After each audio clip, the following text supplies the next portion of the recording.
Bismillahirrahmanirrahim. Alhamdulillahi rabbil alamin.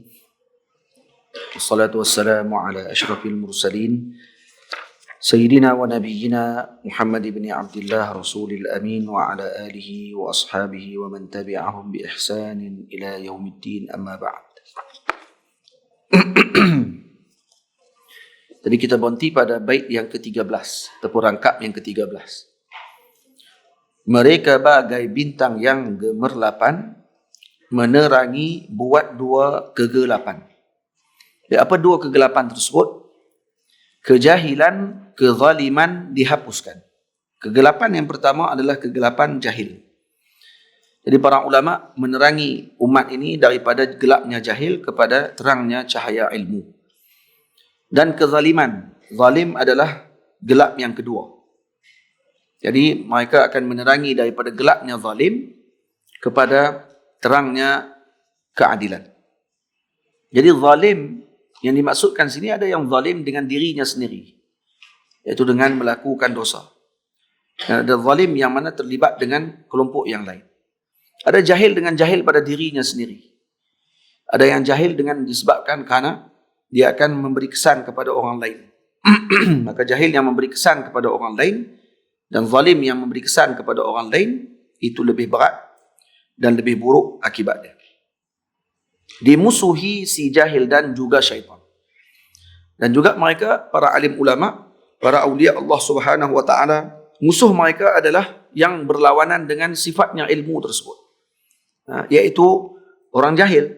Orang jahil yang akan memusuhi para alim ulama dan juga syaitan yang tidak akan senang untuk melihat alim ulama dan juga para guru ini memberikan petunjuk dan didikan kepada para murid untuk sampai kepada Allah Subhanahu wa taala. Karena tugasnya mereka menjauhkan umat ini daripada Allah dan juga baginda Nabi kita Muhammad sallallahu alaihi wasallam.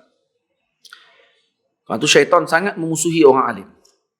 Karena mereka tahu bahawa ini satunya pintu ataupun kunci untuk membawa mereka kepada Allah dan Rasul. Jauhkan mereka daripada kelompok ini, selesai kerja kami. Nanti akan ada kejahilan. Bila ada jahil, maka si jahil ni pula akan bawa kerja kami. Maka itu tugasnya syaitan, dan jahil adalah tenteranya syaitan. Sebab tu jahil ni benar berat. Jadi jangan kita tergolong di kalangan para juhala, orang yang jahil dan orang-orang yang buat-buat jahil. Yang buat-buat jahil. Jadi moga-moga kita dilindungi oleh Allah Ta'ala daripada sifat tersebut. Amin ya rabbal alamin. Baik. Ini fasal ini menyatakan tentang kelebihan ilmu dan ahlinya. Jadi bila kita dah dengar tentang perkara ini, kenapa didahulukan tentang bab kelebihan ilmu dan ahlinya? Ini sebagai permulaan bagi memberi semangat kepada orang yang mengetahui tentang perkara ini untuk menuntut ilmu agama Allah Subhanahu wa taala. Dan juga bagi semangat kepada kita dan juga bagi tahu kepada kita tingginya kedudukan ilmu dan ahlinya serta yang menuntutnya. Jadi kita bila faham tentang kelebihan, kedudukan ilmu dan ahlinya, maka kita akan ta'zimkan ilmu dan ahlinya. Itu sebabnya. Dan kerana pentakziman kita kepada ahli ilmu hakikatnya adalah imtisal li amrillahi ta'ala wa li amri rasulillahi sallallahu alaihi wasallam. Kita mengikuti arahan Nabi dan arahan Allah Ta'ala sebenarnya. Ketika mana kita memuliakan ahli ilmu. Itu bukan kita buat kerana muyul ataupun kerana cenderungnya hati kita untuk memuliakan mereka semata-mata. Tapi kita buat dengan ilmu. Maknanya ini disuruh oleh Allah Ta'ala. Allah yang suruh kita muliakan ahli ilmu. Dan apa sahaja yang berkait dengan ilmu. Lepas tu kalau tuan-tuan tengok, orang yang berkait dengan ilmu ni, apa sahaja yang berkait dengan ilmu semua dimuliakan. Nanti akan masuk bab berkenaan dengan kitab ilmu. Adab kita dengan kitab. Kenapa adab kitab ni dimuliakan? Padahal dia kertas saja. Bila mana dia tulisan di dalam tu berkait dengan ilmu, berbeza dengan kertas yang mana dalam tu ada gambar perempuan yang tidak tutup aurat contohnya. Ni kertas, ni pun kertas. Tapi kenapa ni dimuliakan? Karena dalam ni ada ilmu. Dan dalam ni bukan ilmu. Tidak. Pen. Kenapa dimuliakan pen? Diletakkan di pen ni, antara adab dengan pen diletakkan di telinga kita. Kalau kata kita ni lah. Kalau kita tak ada tempat nak letak macam di poket ni, kita letak di telinga kita. Tu cari tak jumpa. Lupa. Biasa duduk tak kat tempat lain. Jangan tak di bawah pen. Nanti kita akan mengaji satu persatu. Kalau habis kitab ni, insya-Allah. InsyaAllah kita akan beradab dengan ilmu, kita akan tahu kedudukan ahli ilmu. Macam mana orang melayan ahli ilmu, kita tak akan jadi pelik. Kenapa para murid melayan gurunya begitu? Jadi kita tak akan pelik pada tersebut. Malah kita pula berharap untuk kita duduk di tempat tersebut. Kerana mulianya ilmu. Dan apa sahaja yang berkait dengan ilmu, kasutnya guru tersebut, apa semua jadi mulia habis semua. Kenapa? Kerana dia berkait dengan tuannya tersebut. Sebab tu kita tengok dengan siapa kita berteman. Alat tadi berteman dengan apa?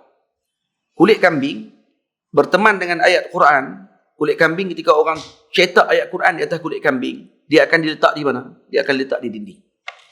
Dia akan digantung di dinding. Tapi kalau kulit kambing berteman dengan lantai, dia dilak kaki. Tidak. Orang lak kaki je kat kulit tu. Ataupun orang lak kaki je pada benda tersebut. Boleh? Jadi tengok dengan siapa kita berteman. Berteman dengan Al-Quran, berteman dengan ilmu, ditinggikan. Berteman dengan sesuatu yang hanya di lantai, maka akan diletakkan di lantai. Maka akan dipijak dengan kaki dan sebagainya. Maka kerana itu pilih yang terbaik untuk kehidupan kita di dunia dan di akhirat. Untuk kita bersama dengan para ahli ilmu. Yang saya maksudkan dengan ahli ilmu, nanti kita akan tengok dalam ni. Siapa yang dimaksudkan dengan ahli ilmu? Bagaimana kita nak tentukan kata dia ni alim ataupun tidak? Boleh? Itu dalam ni akan disebutkan nanti, insyaAllah. Tamhid.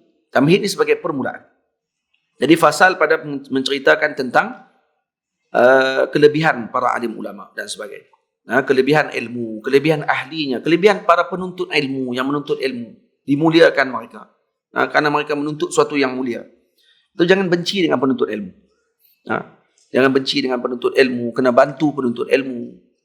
Kena tengok keperluan mereka. Kalau di tempat kita tu ada tempat yang mana dibuat untuk ada orang tuntut ilmu, patutnya kita rasa gembira diturunkan rahmat Allah Ta'ala di tempat tersebut. Kata rahmat apa Ustaz? Budak-budak buah. Nama pun budak-budak.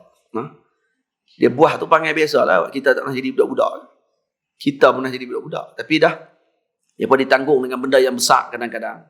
Dengan ilmu. Jadi, dia jadi nak cari keseronokan pada waktu tersebut. Dia jadi ujian pada kanak-kanak. Ujian pada budak-budak ataupun penuntut ilmu ni, tu pula lah. Dia kadang-kadang jadi buah sikit. Kita doa. Mungkin dengan buah tadi akan jadi doa yang baik-baik. Moga budak tu nanti akan jadi orang yang baik-baik pada masa akan datang. Berkat doanya, orang-orang yang berbaik sangka dengan mereka. Kiai Ihsan Jampes, pengarang kitab Sirajul Talibin. Namanya Bakri. Sebelum dia pergi dengan orang Indonesia, adat mereka, antara adat mereka, bukan adat mereka akan pergi ke Mekah. Dia turun, naik ke Mekah, balik semula ke negeri, ke Indonesia, mereka akan tukar nama. Itu adat zaman dulu mereka. Tak tahu lah sekarang ni, wallahualam, adakah mereka berubah ataupun tidak adat tersebut. Tapi pernah dibahaskan di dalam Muktamar Nahdlatul Ulama tentang hukum mengubah nama setelah balik daripada Mekah. Jadi, Kiai Ihsan, sebelum dia pergi ke Mekah, sebelum dia pergi mengaji di Mekah, nama dia Bakri. Waktu dia muda, antara si perangai dia, dia dua benda yang dia suka buat. Sak rokok, tengok wayang, 3, main judi. 3 benda. Tapi dia main judi, dia tak pernah ambil duit judi tu. Dia hanya main dontruk. Main, lepas tu dia menang. Selalu menang betul. Tu dia tak tahan. Lepas tu dia bagi ke orang. Dia tak ambil. Sampai ayah dia marah. Ayah dia siapa? Ayah dia nama Dahlan. Kiai Dahlan. Ini ulama besar di Kediri kalau tak silap saya pada waktu tu. Kiai Dahlan, Kediri. Ma'ruf ayah dia. Buka pesantren. Tiba-tiba anak dia macam tu. Anak dia kerja main sak rokok, minum kopi, tengok wayang zaman tu lah, wayang pacak tu. Dengan main judi dengan kawan-kawan. Jam kita. Satu hari ayah dia bawa dia pergi ke makam datuk mereka. Nama datuknya Yahuda. Datuknya nama Yahuda, Kiai Yahuda. Kiai Yahuda ni dibawa makamnya, dia dah wafat dah, ni moyang dia yang jauh dah. Dibawa ke makam tu, terus tawassul di situ. Dia kata apa dekat sahibul makam? Dia kata dia kata ini cucu kamu ni. Ini anaknya kamu, Bakri ni. Doakan dia moga-moga berubah dia. Kalau tak berubah dia, doakan dia mati saja. Cukup. Doa mati tu. Ni doa di depan makam ni, makam Tok Wan ni. Tok Wan ni wali besar ni. Jadi kalau dia tak berubah juga, doa bagi dia mati terus lah. Senang. Dia tak menyusahkan orang nanti. Lagipun dia tak kahwin lagi. Kejut. Dia dengar ayah dia doa macam tu. Tak apa lah. Balik. Malam tu mimpi. Ini permulaan perubahan dia. Malam tu dia mimpi. Mimpi jumpa seorang tua bawa batu. Besar. Orang tua ni kata kat dia, berubah. Tinggal benda-benda yang kamu buat tu. Dia kata, siapa? Dia orang tua ni. Tapi dalam hati dia kuat, kata ni Tok Wan ni. Ini Kiai Yahuda ni. Dia kata, berubah. Dia kata, buat apa nak? Dia kata, hati je lah. Buat apa nak berubah? Dia kata, dia, siapa dia? Akhirnya, yang dalam mimpi tu beritahu, kata, kamu tak mau berubah juga, no? Sombong. Ambil batu tadi, lempak atas kepala dia. Pecah kepala dia dalam mimpi. Bangkit tidur. Berubah malam tu juga. Dia keluar daripada pondok ayah dia. Dia mula pergi memondok di pesantren-pesantren. Dan kalau orang kenal dia akan keluar pergi pondok lain pula. Ini tu. Dia tak mau pergi orang kenal. Dia duduk lama. Oh ni rupanya Bakri dulu ni. Dah memondok dah. Oh lari pondok lain. Dia tu. Tak mau pergi orang kenal dia. Dan kemudian dia naik ke Mekah. Balik daripada Mekah namanya Ihsan. Dan tuan tahu dia adalah salah seorang daripada pengarang kepada kitab syarah kepada kitab Minhajut Talibin karangan Al-Imam Al-Bajuri, dan kitab dia pernah menjadi silibus di Al-Azhar Al-Syarif. Sirajut Talibin diajar di pondok-pondok. Itu antara kitab syarahan yang sangat mumti', menarik dan berharga kepada kitab Minhajut Talibin karangan Al-Imam Al-Ghazali radhiyallahu anhu. Minhajut Talibin karangan Minhajul Abidin, minta maaf. Minhajul Abidin karangan Al-Imam Al-Ghazali. Dia karang kitab Sirajul Talibin, syarah kepada Minhajul Abidin. Dan kitab dia pernah diajar di Al-Azhar. Dan dia pernah dijemput oleh Raja Farouk untuk datang ke Mesir menjadi pengajar di Al-Azhar Al-Syarif. Ini siapa dia? Ini Kiai Ihsan Jampes. Yang dulu pernah isap rokok, minum kopi, tengok wayang, lepas tu main judi. Itu tak tahan. Orang boleh berubah dengan doanya para awliya Allah Ta'ala. Khususnya ibu ayah. Doa anak yang baik-baik. Anak tengok kita tengok duk buah-buah tu, doa yang baik-baik. Anak kita tengok duk teriak malam-malam, doa dia, ya Allah, bagilah dia jadi orang yang menangis pada waktu malam akan datang. Jadi orang yang bangkit pada waktu malam menangis sungguh-sungguh. Lepas aku letih, telah dah. Kalau saya macam nak celup kepala dalam apa ni, layak. Celup kepala dia lah, kata anak dia. Celup kepala dia, tak boleh nak tidur. Pak tidur, mak tu. Pak kata, bagi susu lah. Pak senang. Dia kata dia pada dua, dia bagi hak pak pula tengok. Keluar susu pak pula tengok. Kacau. Kiai Ihsan ada satu kitab, Irsyadul Ikhwan. Irsyadul Ikhwan ni kitab apa? Bab berkenaan dengan tembakau dengan kopi. Bab dia kata Irsyadul Ikhwan ila apa ni? Saya tak ingat dah. Ila tambak, ataupun ila bukan ya, ila al-qahwah. Irsyadul Ikhwan ila ahkamil qahwah wa tambak wa syurbid dukhan. Maksudnya kitab berkenaan petunjuk kepada para teman berkenaan dengan hukum minum kopi, hukum tembakau dengan hukum isap rokok. Dia tulis kitab. Dan itu dua pula pandangan ulama yang mengharuskan, ada ulama yang mengharamkan, ada kitab. Dan kitab itu diterjemah. Ada kawan-kawan di pondok ada terjemah, di Indonesia ada terjemah, dan dikeluarkan kitab tu yang lawaknya. Mukaddimah kitab tu diambil daripada kata pengantar. Ada seorang abang ni, siapa dia tu? Pemilik kopi Belambangan, dia tulis tu. Dia tu ada kedai kopi, dia yang tolong buat mukaddimah kitab tu. Oh, zakat. Mukaddimah dia ambil pada tokai kedai kopi. Nanti insya-Allah di pondok saya akan ada kedai kopi, insya-Allah. Saya akan buat kedai kopi, kedai kek. Cara tu macam ada pondok dah tu. Dan Tuan Pi tu boleh berehat kat kedai kopi tu. Sambil saya minum kopi. Lepas tu time mengaji, kena pergi mengaji, nak minum kopi saja. Ada kedai kopi insya-Allah. Sebab Tok Guru dia minat kopi. Jadi buat kedai kopi. Baik. Wayang tak ada lah. Tak kira kedai kopi dengan wayang pula. Tak. Kedai kopi yang kita buat. Jadi ni tamhid.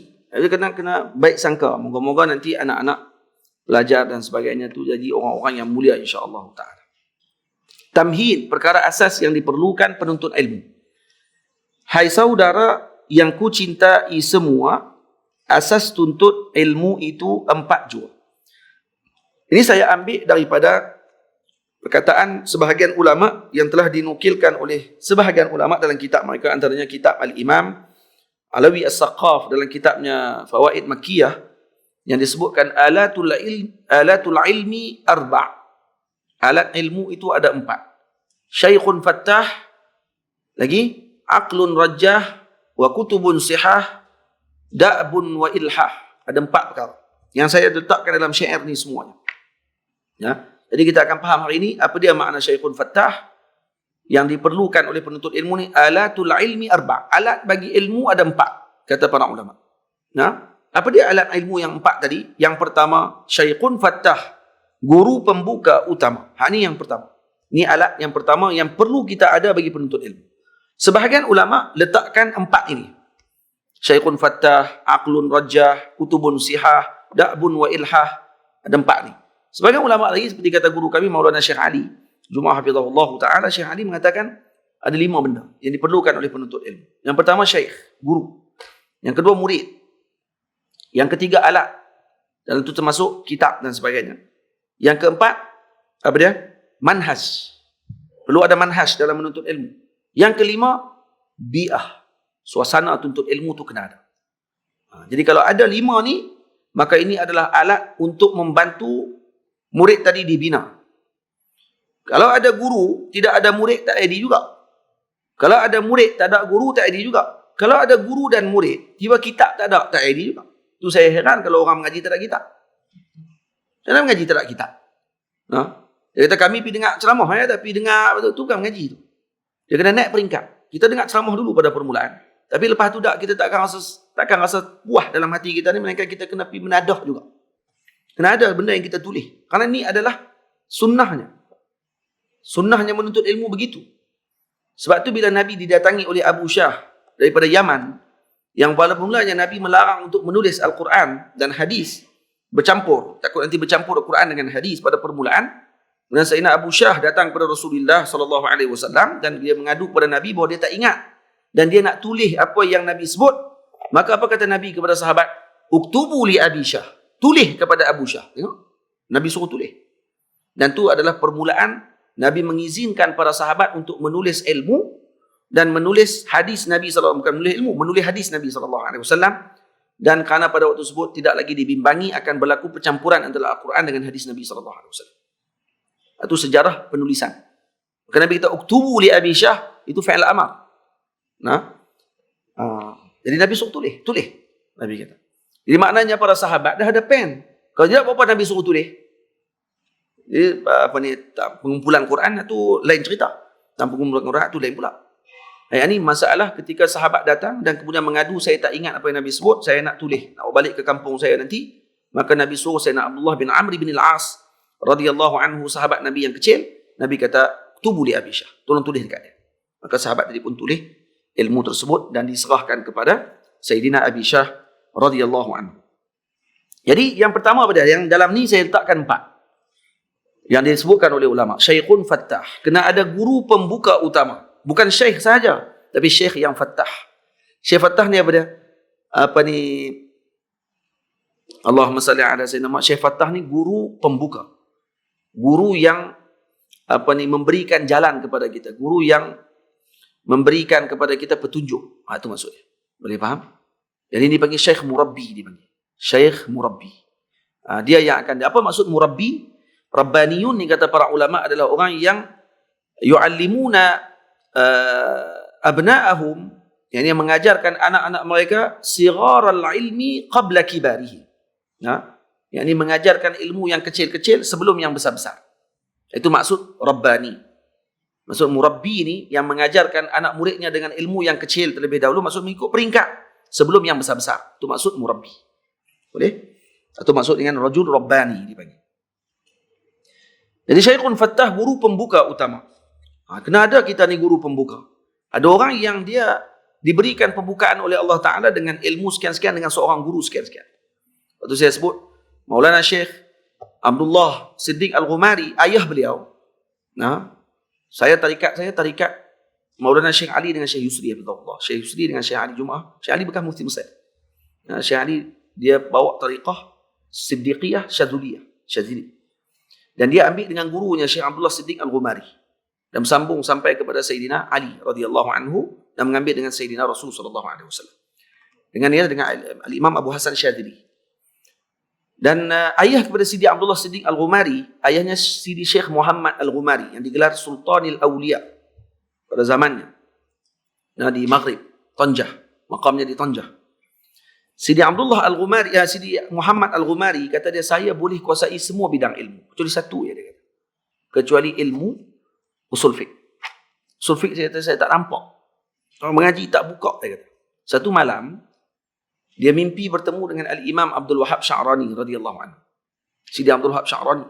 Mimpi Sidi Abdul Wahab Sya'rani, Sidi Abdul Wahab Sya'rani mengajak dia usul fiqh daripada awal sampai habis kitab. Dan kata dia, saya bangun tidur, saya alim terus usul fiqh. Tapi jangan duk kuat tidur pula. Saya tidur pula. Tidur dia nak mimpi orang ni. Tengok siapa dia yang mimpi tu. Nah. Takut mimpi-mimpi jumpa syekh sungguh lah, mengajak tak faham. Syekh mengajak bahasa Arab, saya tak faham. Itu pula dah. Jadi dia kata, saya bangkit tidur, alim usul fiqh, dibuka tu. Maka dia menganggap Sidi Abdul Wahab Sya'rani adalah guru besar utama beliau dan guru pembuka beliau khusus di dalam bidang usul fiqh. Dan usul fiqh ni apa dia? Ilmu yang terakhir, dipanggil ensiklopedia ilmu bagi mazhab dalam Islam. Lepas tu kalau dalam Islam ni, antara ilmu yang dibanggakan oleh para ulama, dibanggai kalau kita kuasai adalah ilmu usul fiqh. Nah, usul fiqh ni maksudnya gabungan kepada pengetahuan mujtahid untuk seorang tadi keluarkan istinbat hukum. Bukan senang. Lepas tu Al-Imam Asy-Syafi'i radhiyallahu anhu ketika syarah, dia tulis kitab risalah. Ini jadi karangan yang kalau bahasa orang sekarang sebut, bahasa dia monumental. Boleh tak? Yang karangan yang monumental, maksudnya yang daripada dalam bahasa orang putih kat sebut kata magnus opus. Oh, masa banyak sangat bahasa Inggeris tu Ustaz tu. Nah, ataupun dia panggil karangan yang luar biasa. Bahasa senang tu. Yang luar biasa yang tidak ada misal. Tak pernah ada orang yang boleh karang kitab macam dia karang. Khususnya pada zaman tersebut. Sedang ilmu yang dia karang tadi semuanya ada dalam otaknya mujtahid. Yang dia karang tu ada dalam otaknya Imam Abu Hanifah. Ada dalam otaknya Al-Imam Malik. Ada dalam otaknya Imam Ahmad, anak murid dia. Ada dalam otaknya Al-Imam Abu Thawr. Ada dalam otaknya Al-Imam Auza'i. Ada dalam otaknya Imam Sufyan. Ada dalam otaknya Al-Imam Azra'i. Semua ni ada dalam otaknya mereka. Ada dalam otaknya Imamul Bukhari. Kerana Imam Bukhari mujtahid. Ada dalam otaknya Al-Imam Abi Dawud. Kerana dikatakan dia juga mujtahid. Ada dalam otak mereka semua. Tapi tak dikeluarkan. Dalam otak mereka tapi tak dikeluarkan. Al-Imam Syafi'i mampu keluarkan daripada otak tersebut ke dalam bentuk tulisan. Hak ni yang mengkagumkan. Sebab tu Imam Muzani kata, saya baca risalah Al-Imam Syafi'i yang ada lebih kurang dalam 300 muka surat lebih dan cetakan lama. Kalau tuan-tuan lihat Darul Minhaj punya tu, cetakan lebih kurang tebal ni. Dia kata, saya baca risalah ini sebanyak 500 kali. 500 kali baca. Dan ke-500 kali tersebut, setiap kali saya baca akan dapat ilmu yang baru. Itu dia. Sekali baca dapat ilmu lain. Baca kali kedua dapat ilmu lain. Baca ketiga dapat ilmu lain pula. Itu dia. 500 kali kita baca kitab sekali pun kita dah boring dah. Ni kalau khatam kitab ni, tengok saya mai akan datang pula baca lagi kitab ni. Kitab ni lagi. Baru 2 kali. Kita dah rasa boring dah. Ni dia baca 500 kali. Tapi siapa yang karang? Imam Syafi'i radhiyallahu anhu. Sebab tu, bila mana para ulama, khususnya Maulana Syekh Ali Jum'ah, ketika mana dia baca kitab usul fiqh, ketika dia syarahkan kitab Ghayatul Bayan, syarah ke Ghayatul Ma'mul, Ghayatul Ma'mul, syarah kepada Lubbul Usul, karangan Al-Imam Zakaria Ansari, kata beliau, sekarang kita akan belajar bagaimana untuk menelusuri otaknya para mujtahid. Jadi masuk dalam ilmu usul fiqh, maknanya apa dia? Mengaji macam mana para mujtahid fikir. Nak keluarkan hukum hakam Allah Ta'ala. Jadi kalau kita tahu yang tu, kita akan kata, Masya Allah. Tak apa kot. Sekarang jadi muqallid jadilah. Dia kata. Boleh ikut tak parah. Nak jadi macam mereka, makin mampu kita. Mati hidup balik 4 kali pun tak jadi. Sungguh. Takkan boleh jadi. Sebab tu saya heran macam mana orang boleh kata, Imam Syafi'i pun buat salah juga. Nah, dia mungkin tak jumpa hadis tu. Kita jumpa. Oh, kata kemas bodoh ni. Nah. Macam mana nak boleh kata macam tu, la ilaha illallah. Dalil kata apa? Ni, hak asas pun tak belajar dengan para guru. Kalau dia belajar, dia tak akan sebut macam tu. Dia akan tahu kedudukan Imam Syafi'i macam mana. Dia akan tahu kedudukan Imam Malik macam mana. Dan bila dia baca tentang kisah Imam Malik kata, disebut dalam kisah Imam Malik pernah ditanya 40 soalan, ada 4 soalan dia jawab. Lagi 36 lagi tidak jawab. Dalam riwayat sebahagian kata dia ditanya lebih kurang 40 lebih. 4 soalan dia jawab.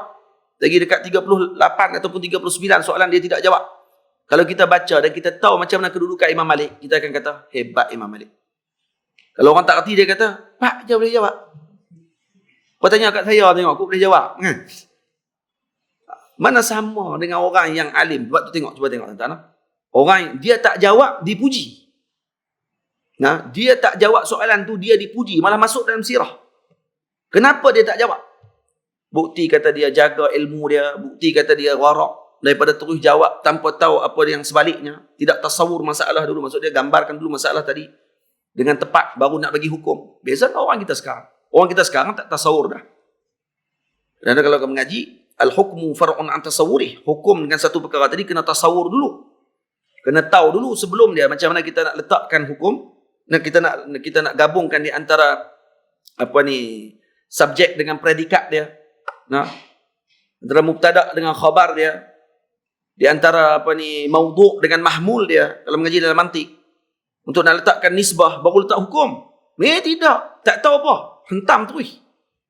Ini ajaib orang zaman sekarang. Kenapa? Kerana tidak ikut turutan. Sebab tu tujuan mengaji ni untuk apa? Untuk ikut turutan. Kalaupun kata habis kitab ni, tuan-tuan akan tahu kata rupanya nak kena ikut turutan. Kena mengaji macam ni dulu baru nak jadi macam ni. Bukan boleh terus langkah macam tu saja. Tu pun alhamdulillah dah. Kalau faham pengajian kita ni, hujung dia yang tu, alhamdulillah dah. Nah, bukan kata keluar daripada daurah ni terus boleh jadi mujtahid dah. Hak yang tulis pun tak pun. Hak tulis kitab ni pun tak mujtahid. Nah, jadi macam mana kita nak tengok dengan para mujtahid pada zaman dahulu? Ajib. Nah, agungnya kita akan rasa syukur dengan Allah Ta'ala. Ya Allah, sonoknya jadi pengikut Al-Imam Syafi'i. Nah, teringinnya nak jumpa dengan Imam Syafi'i. Macam mana Allah Ta'ala boleh anugerah orang macam ni dalam dunia? Nah, Allah Ta'ala letakkan ada di zaman ni, ada orang yang di zaman tersebut ada orang yang begini tubuh dia. Orang yang begini dia punya akal dia. Jaib. Faham tak? Satu saja. Ini Syekhun Fattah. Dan setiap murid yang jadi mesti akan ada Syekhun Fattah. Dia kena ada guru pembuka dia. Tak boleh seorang murid tadi dia mengaku dia akan jadi guru kalau dia tidak ada guru sebelum dia. Tak boleh. Mustahil. Nas mustahil. Mustahil adatan. Adatlah mustahil. Nah, dia kata ada orang tak ada mengaji dengan siapa-siapa. Nah, terus Allah Ta'ala bagi ilmu kepada dia. Laduni. Ya ada, ya. Tu saya kata mustahil adat saja. Bukan mustahil akal. Mustahil adat. Allah Ta'ala boleh bagi kepada orang tersebut. Nah, dengan ilmu laduni. Tapi orang yang dapat ilmu laduni, orang yang bertakwa kepada Allah Ta'ala, yang melazimi syariah dengan baik, baru dapat laduni. Mana boleh laduni bagi tidak jadi laduni terus. Tu pun mustahil juga adat. Adat dia mustahil lah. Boleh je Allah Ta'ala nak bagi. Tak ada masalah kerana hak Allah Ta'ala. Nah, hak Allah Ta'ala untuk bagi perkara tersebut. Tapi dalam berapa puluh juta manusia, mungkin seorang dah dapat tu. Macam Imam Sidi Muhammad Al-Ghumari tadi. Mimpi jumpa Sidi Abdul Wahab Sya'rani bangkit-bangkit alim dalam usul fiqh. Seorang je lah. Ramai kan mimpi macam tu? Dah tak ramai mimpi macam tu. Ya, duk mimpi, duk tengok yang panggil apa? Duk mimpi nampak binatang lain. Nah, nampak hantu, ligan, bangkit-bangkit letih. Kena kena ligan dengan rimau. Covid duk ligan kat belakang, contohlah kan. Mimpi. Tu yang dia duk mimpi lah. Dia tak mimpi jumpa dengan ulama apa semua ni. Jadi itu Syekhun Fattah, guru pembuka utama. Aqlun rajah, akal bijak penyempurna. Ini akal rajah dipanggil. Ini yang syarat yang kedua. Alat yang kedua untuk tuntut ilmu mesti cerdik. Hakikatnya semua orang cerdik. Tak ada orang yang bodoh dijadikan Allah Ta'ala ni bodoh sirf dipanggil. Nah, maksudnya keluar-keluar tu bengong. Ada tapi jarang. Nah, kalau dia bengong sikit-sikit gitu lah. Nah, maksudnya bukan keluar tu. Dia kalau bengong teruk ni, hak ni tak boleh buat apa lah. Jadi kita ajak 2 minit lupa. Dia ajak 2 minit rupanya penyakit. Ada macam tu. Jenis salam ke orang, Assalamualaikum. Nama apa Ustaz? Nama Nazrul. Oh, duk Ustaz tak sampai 2 minit. Nama apa tau? Weh, tanya kali lagi. Dia kata, dia ni mungkin lupa teruk kan ni. Dapat nama Nazrul. Oh. Sembang orang lain pula. Patah balik. Lah, nama siapa? Tanya kali lagi. Ada orang macam tu. Dia kena penyakit teruk. Penyakit macam ni letih kalau mengaji usul fiqh. Saya pakai takat berhenti tu lah. Usul fiqh. Apa makna usul, apa makna fiqh? Kalau kata dalam mafhum laqabi dia panggil, ataupun mafhum ilmi dengan mafhum laqabi tu, bahas tu saja lah kali. Jenuh bahas. Pening Tok Guru. Lagi Tok Guru kata, dia ni saya kubuh kerusi atas kepala ni. Betul kan? Dia tak lepas pi dah. Tapi kebanyakan kita, dia ada akal, dia panggil akal kasbi. Dia panggil. Akal ada dua akal. Dia ada akal yang dipanggil akal wahbi, dan ada akal dipanggil akal kasbi. Ataupun disebut dengan zakatul wahbi dengan zakat kasbi. Kecerdikan yang dituntut dengan cara tajribah, iaitu dengan cara kita melalui pengalaman ataupun kita proses kecerdikan kita tersebut. Macam orang nak reti matematik, bukan dia reti terus macam tu. Dia buat latihan. Dia buat latihan sampai akhirnya dia hafal formula tu.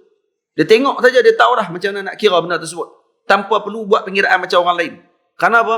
Kerana tajribah, kerana takrar, kerana banyaknya ulangan yang dia buat sampai akhirnya rasikh dalam kepala dia, dah lekat kuat dalam kepala dia. Maka ni dipanggil apa? Kasbi. Maksud dengan usaha, maka dia dapat benda tersebut. Ada orang yang wahbi. Bukan wahabi, wahbi. Wahabi benda tak lain. Nah, wahbi. Wahbi ni daripada anugerah Allah Ta'ala. Dia ni memang cerdik. Beranak-beranak tu dah akal itu. Macam Imam Syafi'i. Baca sebelah, baca kitab macam ni kena tutup sebelah. Imam Syafi'i macam tu. Sebab kalau dia buka ni dua-dua masuk. Kalau kita syok macam tu. Itu. Nak periksa kalau kata ada dua macam tu, Allah Akbar. Dia putus stick malam tu je. Esok nak periksa. Malam tu baru baca. Dia buat putus stick je. Putus stick. Buka belah ni, putus stick semua sekali. Masuk dalam kepala. Imam Syafi'i. Nah, dia tak mahu macam tu. Dia baca, dia akan tutup sebelah. Takut masuk dua-dua. Punya lajunya, pengambilan dia terhadap ilmu tersebut. Maklumat yang dalam kitab yang dia baca. Ini ajaib yang Allah Ta'ala jadikan. Orang-orang yang macam tu, otak putus stick. Nah, otak putus stick.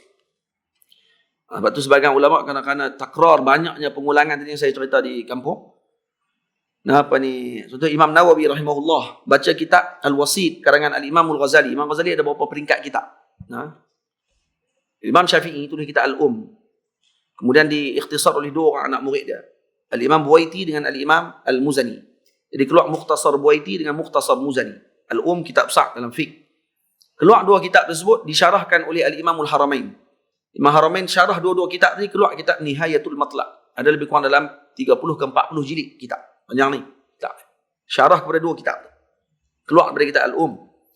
Kemudian bila keluar Nihayatul Matlaq, Imam Haramain, Imam Ghazali anak murid Imam Haramain nak ringkaskan balik kitab tu. Maka dikeluarkan kitab Al-Basit, 8 jilid kitab. Al-Basit 8 jilid. Bila keluar 8 jilid, Imam Ghazali ringkaskan lagi kitab Basit. Jadi Al-Wasit tengah 6 jilid. Bila keluar Al-Wasit, Imam Ghazali ringkaskan lagi Al-Wasit jadi kitab Al-Wajiz 1 jilid.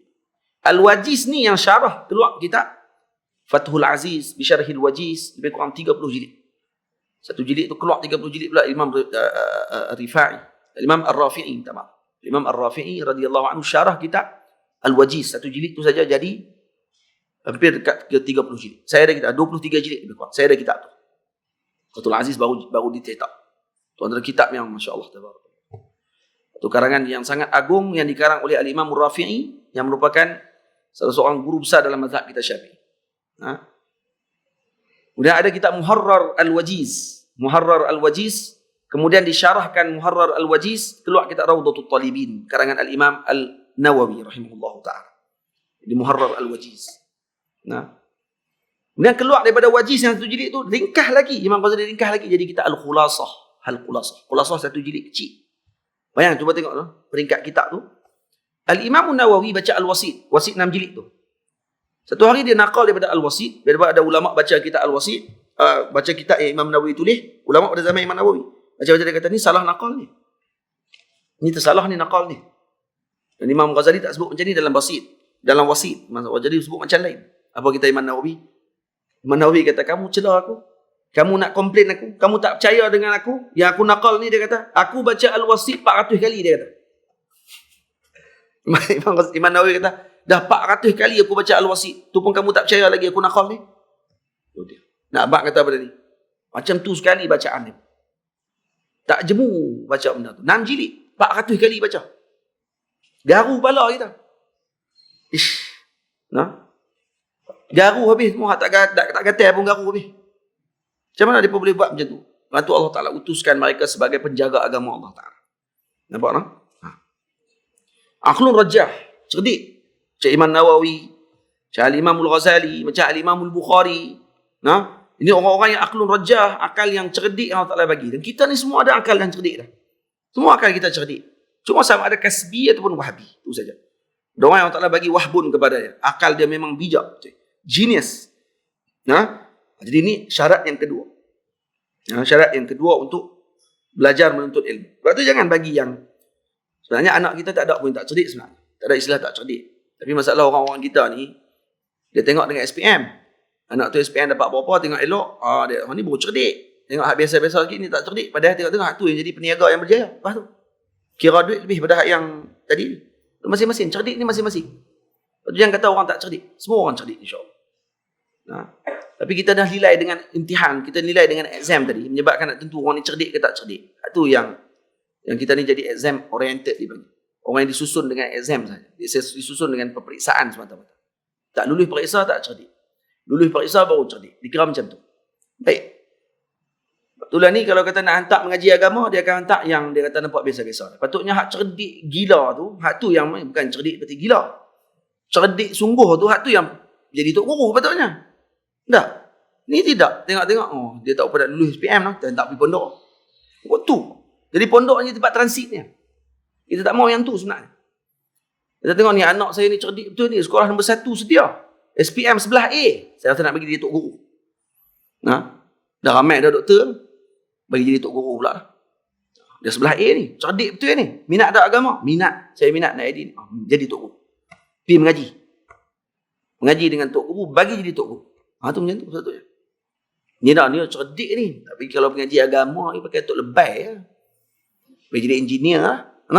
Tengok anak nombor 2. Ni SPM tak apa nak lulus elok ni. Pergi pondok lah senang. Kok tu. Kita yang bahagi macam tu. Saya pernah ada seorang kakak ni main ke Mesir. Dia tanya kat saya. Masa tu saya muda lagi lah. Saya lah ni pun muda lagi. Ya. Dia main kat Mesir tu. Maksud saya lagi muda daripada tu. Maksud dia tu lah. Dia main tu dia tanya kat saya. Adik ni main saya naik apa? Naik apa? Ada main guna apa dia kata? Naik apa? Naik kapal terbang kan? Kan berjalan kaki kot. Dia kata main guna apa? Dia kata. Saya kata guna stam lah. Guna stam ke? Oh guna stam. Awak dulu tak dapat U ke? Oi. Kesak ni. Kira main Azhar tu dia tak dapat U lah tu. Azhar ni awak lekeh sangat ke? Kata awak main ke Azhar tu tak dapat U kan? Yang main ke Mesir ni. Saya kata, payah jenis ni nak sembang macam mana? Kita tak tahu ni. Saya kata dapat 2.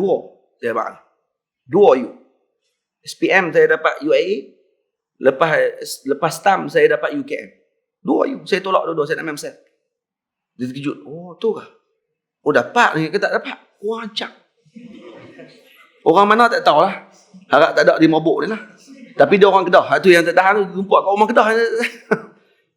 Dia kata anak kakak ni, dia kata baru ni habis SPM tapi dia tak apa nak lulus elok. Kakak ingat nak main hantar kot ni. Lagi saya geram. Dia tak apa nak lulus, dia nak main hantar kot Mesir ni. Geram tu je. Saya nak abang kat dia, kata di Mesir, kakak, kalau kakak nak tahu, sampah ni dibuang di Mesir sehari 12 tan. Kakak jangan tambah sampah lagi. Tak kita kok dia marah pula. Tapi katalah hati je lah. Tak sebut pun. Di Mesir, dia buat kajian, sehari 12 tan sampah dikumpul. Sampai jadi gunung. Kalau tuan-tuan lalu di belakang rumah saya tu, di Hayu Ashir tu, kalau lalu kat belakang tu nak pergi ke kawasan Ma'rad baru. Orang nampak macam gunung. Padahal tu bukan gunung. Tu timbunan sampah. Bau macam derian. Tu tak tahan. Saya lalu naik kereta dengan anak saya gila derian. Muhammad Abu Nur tu. Lalu dengan dia buka tingkap. Weh, bau derian dia kata. Ada derian kan? Cari derian. Kata elok. Patut guru saya, Syekh Ahmad Mamduh, waktu mai ke Malaysia, saya jamu dia derian. Dia makan derian seulah. Lepas tu dia tak ubah muka tak ubah. Lepas tu saya bagi lagi satu pangsa kat dia. Saya makan. Tak apa. Ada buah lain nak. Dia tak abang. Saya bagi buah manggis. Dia manggis dia suka sungguh. Manggis 2 kilo seorang dia. Kami bawa dia pergi ke ni sungai apa dekat dengan Titi Ayun ni. Pergi duduk berehat kat situ. Sambil duduk minum, kami duduk mandi. Dia duduk kaki dia duduk layak. Beli buah manggis tepi jalan. Dia pegang manggis. 2 kilo beli manggis. Ingatkan kami nak tumpang kali dia tak boleh tumpang. Dia seorang. 2 kilo dia seorang makan. Sikit-sikit makan. Lepas tu dia kata kat saya, Muhammad, Raja buah Malaysia apa dia? Saya kata durian. Abu Syukah. Nah, bapak duri. Dengan Abu Syukah. Nah, saya kata Abu Syukah lah jadi ini, jadi raja durian. Lah, dia kata. Sepatutnya ni, mangostin, dia kata. Sepatutnya manggih ni jadi raja, dia kata. Dia sedap. Macam mana raja tu jadi raja, dia kata. Tak sedap. Oh, Syekh tak sedap, kami sedap. Orang Malaysia sedap tu. Saya kata ajaib betul, dia kata. Ni tengok buah manggis, dia kata. Atas tu kan dia ada macam crown, dia kata. Kan ada macam mahkota. Lepas tu, ni lah raja. Dia duduk tikai dengan saya lah. Lepas tu saya kalau pergi Mesir, nah, ada kawan-kawan saya, kalau saya tak bawa, saya akan pesan kat kawan-kawan kalau bawa mai manggis. Kalau musim dia lah. Saya selalu pergi Mesir tak musim manggis. Bila saya balik tak ada musim manggis. Kalau ada kawan-kawan yang balik ada musim manggis, saya akan pesan kalau boleh bawa mai sekilo ke, bawa mai kat Syekh. Oh, dia cukup berkenan. Sampai lah duk cerita tu. Dalam kelas kalau bagi contoh benda sedap kan kata. Di Malaysia ada satu buah dia kata. Buah manggis. Dan ada satu buah lagi tak sedap langsung dia kata. Bau dia macam sampah. Tu dia lah. Dia kata raihatuhu kazibalah. Dia kata zibalah tu. Zibalah ni sampah. Dia kata bau macam sampah. Saya duk heran. Bila yang durian punya sampah? Kita bau sedap. Kita kalau masuk dusun, durian luruh. Duk dalam semak. Dia bau tu. Kita nak cari tu. Oh, dia punya teruja tu. Oh, bau dah bau. Mereka kata bau sampah. Rupanya bila lalu belakang rumah saya tu, lalu angin dia main, patutlah pun. Memang bau sampah betul. Bau memang macam tu. Kalau tuan-tuan pergi ke Mesir, lepas habis COVID ni, kalau ada anak di sana, kalau pergi melawat di sana, lalu ke belakang tu. Buka tingkat kalau hidup betul-betul kalau rindu dengan durian. InsyaAllah bau macam durian. Dia punya tinggi dia tuan-tuan, sama dengan bangunan dekat 10 tingkat. Bangunan 10 tingkat dia punya bukit sampah tu kalau kata kita buat elok-elok, buat step elok tu, boleh buat hotel kat itu. Buat step pasang dengan konkrit pun boleh buat hotel. Hotel dia akan berdurian setiap hari. Hotel durian. Tu dia panggil apa ni? Kenapa yang tiba-tiba cerita durian ni? Kenapa Ustaz lihat? Tiba-tiba. Ini ada abang senior saya. Ustaz, abang nama apa? Lupa. Abang apa?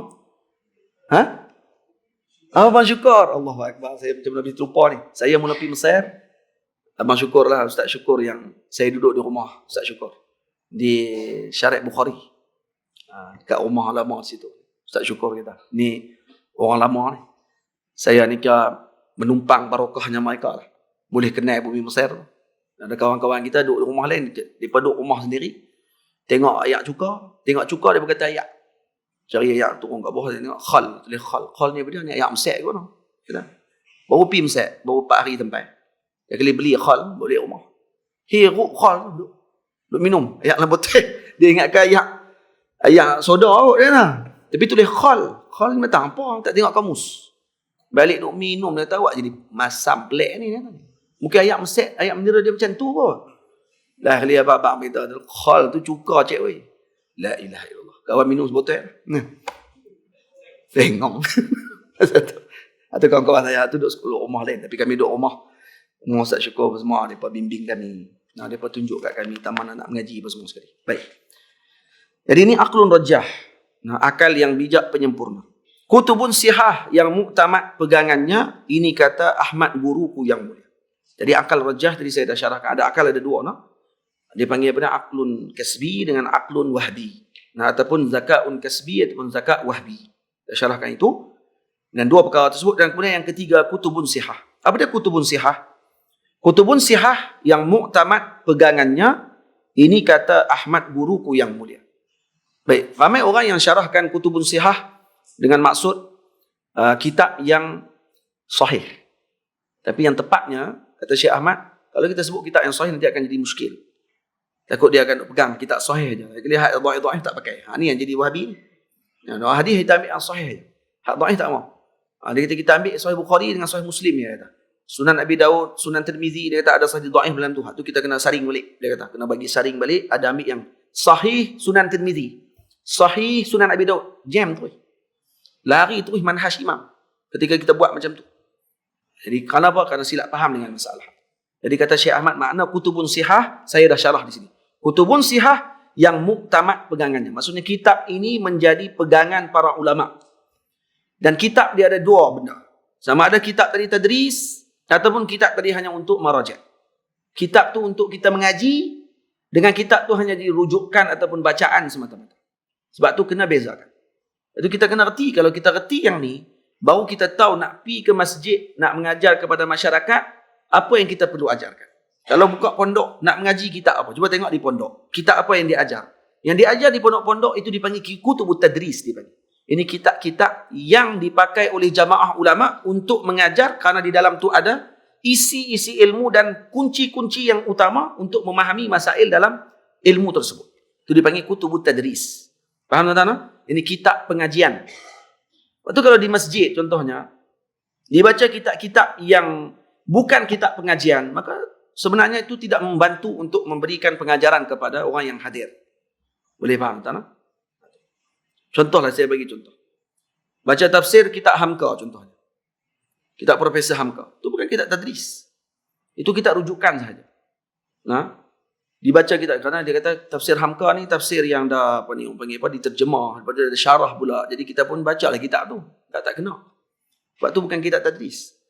Kalau nak baca kitab tadris, tuan-tuan baca kitab apa? Baca tafsir Nurul Ihsan. Tu kitab tadris. Kenapa Tok Guru baca kitab tu? Kerana tu kitab tadris. Kerana dalam tu dia akan keluarkan masail penting bagi masalah tafsir. Tu betul. Kalau dalam Jawi lah. Kalau dalam bahasa Arab, kita baca kitab tafsir Jalalain. Tu kerana dalam tu ada kunci pengajian. Tafsir Baydawi. Kunci lebih tinggi lah tu. Tafsir Ibnu Katsir contohnya. Kalau maraja', baru baca kitab besar-besar. Mafatihul Ghaib. Al-Imam Fakhruddin Ar-Razi. Kalau Nahu, tengok, Nahu kitab apa tadris? Contoh kitab Tuhfatus Saniyah. Karangan Syekh Muhyiddin Abdul Hamid. Kemudian naik peringkat kepada kitab Tanqih Az-Zahariyah. Karangan Syekh Muhyiddin Abdul Hamid. Kemudian naik kitab Qatrun Nada. Kemudian naik kitab Syuzuruz Zahab, Ibnu Hisham. Kemudian naik kitab Ibnu Aqil. Karangan Al-Imam Ibnu Aqil. Syarah kepada Alfiyah Ibnu Malik. Itu kalau Nahu. Kalau Sorah dia pula kitab dia. Semua ada peringkat dia. Tasawuf, kitab apa? Kalau dalam Jawi kita Penawar Bagi Hati. Itu kutub tadris. Itu kitab tadris tu. Nak tahu kitab ni tadris ataupun tidak, diguna oleh jamaah ulama. Ulama pakai kitab tu untuk mengajar. Faham tak? Minta maaf saya sebut sini. Sebab tu saya kurang setuju kalau guna kitab mengajar tafsir, baca Fi Zilalil Quran. Kerana Fi Zilal bukan kitab tadris. Fi Zilal hanya kitab maraja' untuk dibaca sahaja oleh ahlinya. Bukan ahli tak boleh baca. Kerana ada benda-benda yang tertentu yang disebut oleh Said Qutub dalam tu mungkin tidak sesuai dengan mazhabnya kita ahli sunnah. Maka siapa yang tahu betul tak betul? Alim saja yang tahu. Bukan dilarang baca. Kita tidak larang baca. Dibenarkan baca. Kerana itu tidak ada hajrul kutub. Tidak ada dalam Islam. Hajrul kutub maksudnya mengelarang untuk baca kitab. Baik, tapi siapa nak baca? Yang nak baca kena ahlinya. Baru boleh baca. Faham tak? Yang ahlinya baru boleh baca. Jangan bagi ke orang awam baca. Pening nanti. Baca kitab Said Qutub. Baca kitab tafsir Hamka. Oleh orang awam. Pening nanti. Dia tahu senang dia faham Ustaz. Dia senang faham, tapi kamu tahu kata yang disebut tu kena dengan ahli sunnah ke tidak? Kena dengan mazhab kita ke tidak? Tak tahu. Lepas baca yang asalnya. Tafsir Nurul Ihsan antara tafsir yang sangat besar ditulis oleh Syekh Muhammad Said. Mufti kerajaan Jitra pada waktu itu. Dulu Jitra dia satu negeri. Nah, negeri ataupun daerah tu dia ada mufti dia. Jadi Syekh Muhammad Said yang karang kitab tafsir penawar Nurul Ihsan tu. Nurul Ihsan sebetulnya diajar di masjid-masjid. Contohlah. Ya. Kenapa saya sebut ni? Kerana kadang orang tak boleh nak beza antara tadris dengan tidak tadris. Kita ni main seronok nak dengar saja. Tak tahu kata, rupanya kitab ni kitab mengaji. No? Itu tuan imam dan juga pihak masjid yang menyusun majlis, dia kena tengok kitab apa yang tadris, yang patutnya mengajar. Contohnya Misbahul Munir. Ni kitab tadris kerana diajak di pondok. Kerana ni jamaah ulama Melayu pakai kitab ni untuk mengajar. Kitab dalam ilmu, Misbahul Munir dalam ilmu akidah. Kan? Kalau kata dalam ni Sulamus Sibyan ataupun Hidayatus Sibyan, diajar kepada para masyarakat pada waktu itu, kerana kitab ni kitab Jawi. Kerana orang kita orang Jawi, jadi dia senang untuk faham bahasa Jawi. Diguna kitab yang diguna di pondok mengajar kitab tu. Tapi orang, itulah. Bila dengar kitab pondok, Allah, kitab pondok. Payah apa. Dia suka dengar ceramah, tak apa lah dengar ceramah pun. Tapi jangan selalu sangat. Ceramah kena ada juga. Ceramah ni nak bagi, orang panggil apa, nak bagi refresh balik. Sebab tu kalau mengaji seminggu 5 hari mengaji kitab saja pun letih juga otak tu, dia nak kena dengar juga, refresh juga otak dia. Sebab tu ulama buat daurah, buat juga ceramah, syarah balik apa dia yang sepatutnya kita mengaji, bagi semangat balik untuk kita pergi mengaji. Itu tujuan dia. Baik, dah sebelah 45. Kita baca Birabihat ni, kemudian kita berhenti malam ni pula kita sambung. Cara macam nak syarah tu macam tak mau berhenti tu. Jadi ini yang kata guru saya, Syekh Ahmad Mamduh, dia pesan itu, dia kata maksud kutubun sihah ialah kitab yang muktamad. Tuan-tuan kena faham elok yang saya sebut ni pasal kitab muktamad ni. Saya beritahu tidak ada hajrul kutub. Ini masyayikh kita sebut macam ni. Tidak ada larangan untuk baca kitab. Siapa pun tulis kitab tu. Saya baca kitab orientalis tulis. Tu Franz Roselton tulis tu, saya baca kitab dia. Dan kitab dia tadi ada manfaat juga. Tapi kena tahu dulu, sebelum baca tu, alat yang kita ada kena kuat dulu. Kalau alat kita tak kuat, kita pergi baca, nanti kita pun kita kokot dengan Allah, kita sokong dengan semua dia sebut. Dan ada sebut tadi nak hentam pula dalam Islam, nak kata Islam tak kena apa semua sekali. Jadi kita tak akan terpengaruh kalau kita dah ada alat yang kuat. Sebab tu bacalah apa saja. Bacalah apa sahaja, tapi biar alatnya cukup. Baru insya-Allah akan dapat kebaikan. Kesungguhan ini yang paling utama. Yang kelima, yang keempat apa dia? Yang paling utama adalah kesungguhan. Apa dia kesungguhan? Da'bun ilhah, menyempurna bilangannya. Itu yang keempat. Iaitu da'bun ilhah. Apa makna da'bun wa ilhah? Maksudnya kesungguhan. Dan juga ilhah, maksudnya kita memujuk rayu untuk mendapatkan ilmu. Sebab tu ada beberapa perkara yang kita ini dicela kalau kata kita memujuk rayu. Tapi ada benda yang dipuji ketika kita memujuk rayu untuk mendapatkan perkara tersebut. Iaitu ilmu dipuji. Kalau lain daripada ilmu, kita pujuk rayu. Contohnya kita nak dapat projek, kita pergi pujuk rayu. Kita merendah diri. Kerana nak dapat projek untuk duit kita. Maka itu dihina oleh agama Allah Ta'ala. Tapi kalau kata ilmu, kita terpaksa merendah diri dengan guru kita. Kita kena pergi jumpa dengan dia, rendah diri untuk dapatkan ilmu. Ini dipuji, kata ulama.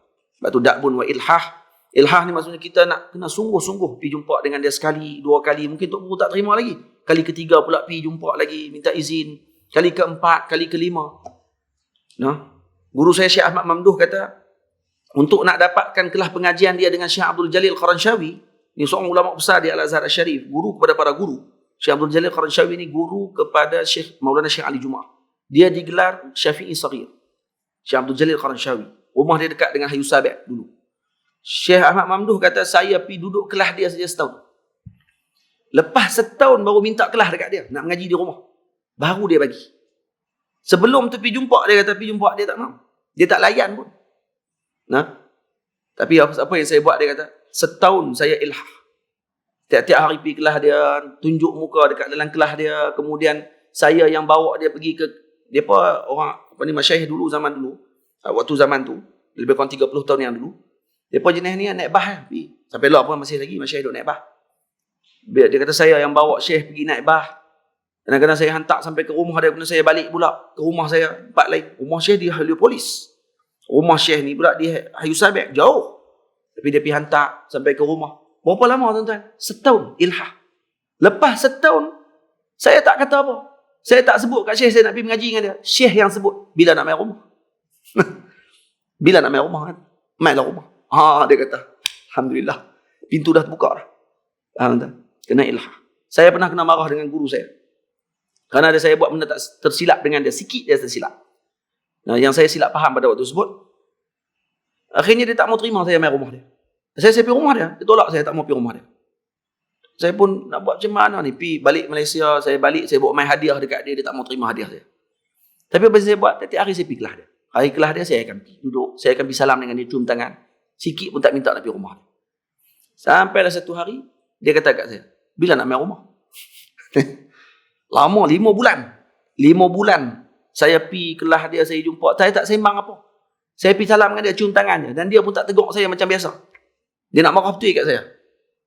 Lah sekali, bila dah saya duduk pergi jumpa dia, cium tangan dia, salam apa semua, kali bawa dia. Tapi dia tak pergi bawa masa tu.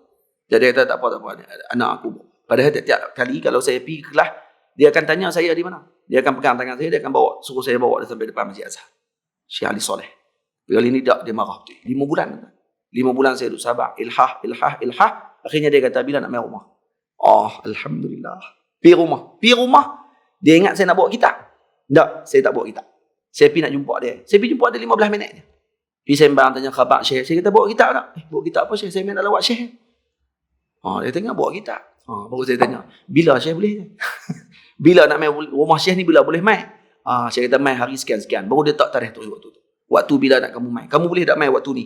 Sebelum ni ada kelas orang apa semua, boleh tak main lewat sikit? Boleh, tak ada masalah. Boleh saja. Jangan kata tak boleh. Saya tak boleh je. Saya sibuk itu. Tu semua tu bodoh orang panggil. Dah kawan dah bagi peluang dah kat kita. Tiba-tiba kita duk cari jalan pula nak bagi tak mau pergi. Tak boleh. Jadi saya pun kata tak apa. Lewat malam pun boleh, tak ada masalah. Takut Syekh pula letih. Syekh kata tak apa, tak ada masalah. Itu da'bun wa ilhah. Ilhah kena ada dalam menuntut ilmu. Jangan sombong. Kerana kita akan dapatkan manfaat lebih besar daripada tu selepas. Dan Alhamdulillah saya dengan Syekh Ali Soleh, saya duduk dengan dia 10 tahun, hampir 30 buah kitab saya habis dengan dia. 30 buah kitab. Sama ada yang kecil ataupun yang besar. Kebanyakan adalah ilmu lughah. Nahwu, saraf, balaghah, tafsir, hadis, adab. Banyak saya mengaji 30 buah kitab lebih kurang. Yang saya sempat khatam dengan beliau, harfan biharfin daripada awal kitab sampai habis kitab. Dan tafsir saya tak habis dengan dia. Jalalain saya dah baca lebih kurang dalam 16 ke 17 juzuk. Sekali dengan bacaan, baca Quran termasuk sekali dengan tafsir. Jadi saya dapat dua lah, dapat baca sekali dan Syekh betulkan bacaan saya, termasuk sekali dengan tafsir. Ada dekat 17 juzuk baca dekat Syekh Ali Soleh. Allah Ta'ala, moga Allah Ta'ala panjangkan umur dia. InsyaAllah kalau ada rezeki, saya teringin sebab dia banyak kali dah sebut kat saya. Pasport saya ni boleh main Malaysia tak, Muhammad? Saja dia tanya. Pasport saya kata, pasport Syekh memang boleh main lah. Syekh orang Mesir. Kata insyaAllah saya faham. Saya kata saya faham. Cuma saya ni bukan ada duit. Kata tak apa, nanti kalau ada rezeki, saya akan bawa Syekh main ke sini jalan. Tapi seminggu tak apa dah. Dia kata jalan-jalannya. Dah nak bawa Syekh takkan main jalan-jalan saja. Mesti ambil manfaat. Syekh anak murid kepada Syekh Muhyiddin Abdul Hamid. Syekh dia anak murid kepada pengarang kitab Tuhfatus Saniyah. Anak murid kepada pengarang Tanqih Az-Zahriyah. Anak murid kepada pentahqiq kitab Qatrun Nada Syuzuruz Zahab dengan Ibnu Aqil. Tok guru dia tahqiq semua kitab tu. Yang diguna pakai di pondok kebanyakannya kitab tok guru dia. Di pondok pun pakai kitab tok guru dia. Tulis. Ni anak murid dia. Umur dia hampir 80 tahun dah. Dan saya bercita-cita untuk bawa dia. Mak saya pun duk pesan kata bila nak bawa Syekh Ali Soleh mai. Dia duk sebut banyak kali dah tak bawa dia mai lagi. Saya satu je nak bawa mai tu, nak kena ada jamaah ahli ilim yang kena duduk dalam majlis dia. Kerana dia bukan jenis majlis ceramah. Dia suka baca kitab. Jadi kalau dia mai tu nak kena korang baca kitab nahwu sebuah. Ataupun baca kitab tafsir sebuah, kan baca dengan abang sedap sikit. InsyaAllah nanti saya akan usahakan bawa dia mai. Kalau diizinkan Allah dan tuan-tuan doa moga umur dia panjang. Amin ya rabbal alamin. InsyaAllah. Baik, setakat tu dulu. Wallahu a'lam. Malam ni kita akan jumpa. Semula kita akan sambung pada bait yang ke-19. Jika lengkap syarat yang ku sebutkannya, bersyukurlah ini rezeki darinya. Jadi faham tuan-tuan? Daripada bait ini maksud dia kalau kita lengkap 4 syarat tadi, alat tersebut, ini adalah rezeki daripada Allah Ta'ala. Malam ni kita akan sambung pada fasal, pada menyatakan tentang ikhlas kerana Allah Ta'ala ketika menuntut ilmu. Wallahu ta'ala a'la wa alam. Wassalamualaikum warahmatullahi wabarakatuh.